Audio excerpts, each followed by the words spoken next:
சிம்ம லக்னத்துல ஜனனிச்சிருக்கிறீங்க.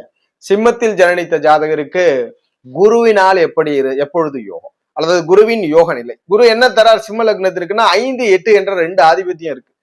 ஒரு சிம்ம லக்ன ஜாதகருக்கு நல்ல குழந்தை இருக்குமான்றது குரு தான் சொல்றார். ஜாதகருடைய மனநிலைமை நல்லா இருக்குமான்றது குரு தான் சொல்றார். முன்னோர்கள் எப்படிப்பட்டவர்கள் என்பதை குரு தான் சொல்கிறார்.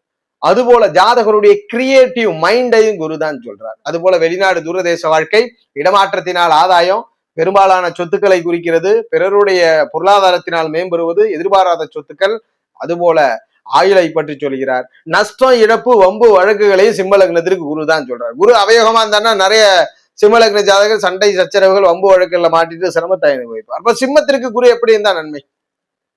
குருவை பொறுத்த வரைக்கும் தனித்து வழுக்கலாம், பிரச்சனை இல்லை. நான் ஆதிபத்திய ரீதியில அவர் 8ஆம் இடத்திற்கு ஆதிபத்தியம் வர்றதுனால குருவோடு ஸ்தான பலத்தை இழக்காமல் செவ்வாய் சூரிய தொடர்பில் இருப்பது நன்மை. செவ்வாய் சூரிய தொடர்பிலே குரு இருக்கிறாருன்னா மிகப்பெரிய வெற்றியை கொடுக்கிறது சிம்ம லக்னத்தில். செவ்வாய் சூரிய தொடர்புகள் யோக பலனை கொடுக்கிறது.